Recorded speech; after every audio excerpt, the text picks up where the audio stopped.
Hello everyone, welcome to this series on literary terms and literary theory. If you want to study the notes and MCQs related to this term, you can click the link given in the description.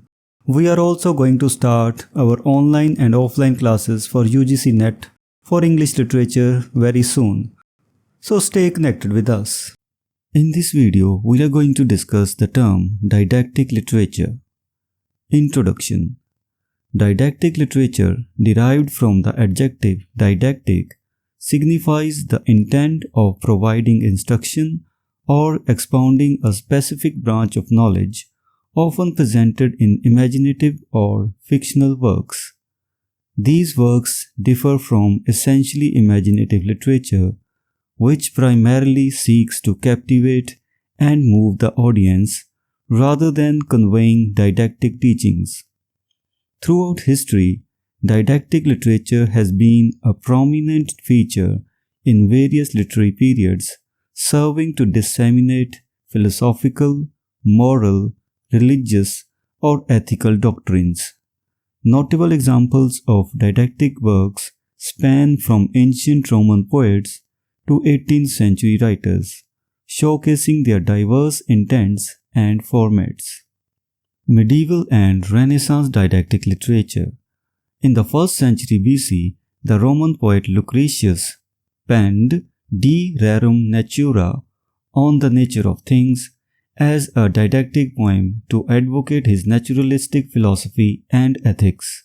Similarly, Virgil's Georgics celebrated rural life and offered practical insights into farm management while incorporating poetic elements for aesthetic appeal. The medieval and Renaissance periods also witnessed a prevalence of didactic literature, with numerous poets composing Georgics that described utilitarian arts such as sheep herding and plantation management.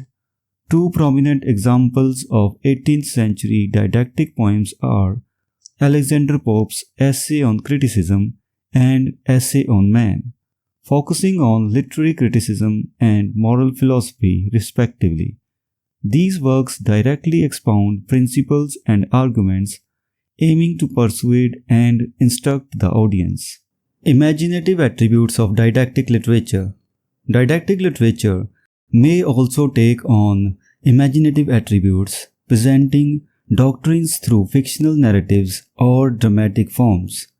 Allegorical works exemplified by Edmund Spenser's The Faerie Queene and John Bunyan's The Pilgrim's Progress seek to enhance the impact of incorporated doctrines by shaping characters, plot development, and fictional details. Satire, another didactic mode, uses ridicule to alter readers' attitudes toward specific people, institutions, or behaviors. Dante's Divine Comedy and John Milton's Paradise Lost exemplify didactic literature presented as visionary narratives. Dante planned to represent major Christian truths and the path to salvation, while Milton's epic, organized around the great argument, aimed to justify God's ways to humanity. Balance between didactic intent and artistic merit. It is essential to distinguish didactic literature as an analytical concept rather than a derogatory term, as the intent is to instruct and persuade, not to diminish artistic merit. Some literary masterpieces primarily serve as didactic works, while others balance instruction with imaginative elements. For instance, the plays of Bernard Shaw and Bertolt Brecht demonstrate a fine equilibrium between didactic intention, imaginative inventiveness, and artistic enhancement. Distinction between didactic and propagandist literature.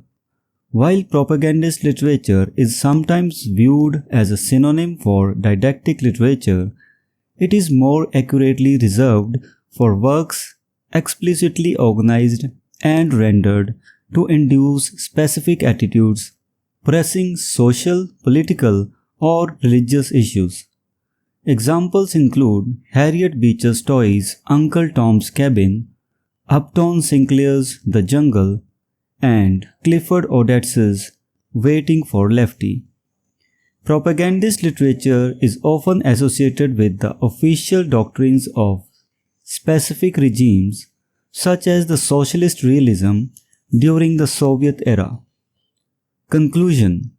In conclusion, didactic literature plays a crucial role in conveying knowledge, moral principles, and philosophical beliefs through literature. It stands apart from purely imaginative works and spans various literary periods, encompassing didactic poems, allegorical tales, and satirical compositions. While some works primarily aim to instruct, others skillfully blend instruction with artistic delight. Didactic literature remains a significant aspect of literary exploration, offering readers profound insights into the wisdom, beliefs, and ideologies of different epochs. So this was the discussion on the term didactic literature. If you have any questions or doubts, you can ask in the comment section. We will meet in the next video with some other term. Until then, goodbye and thank you.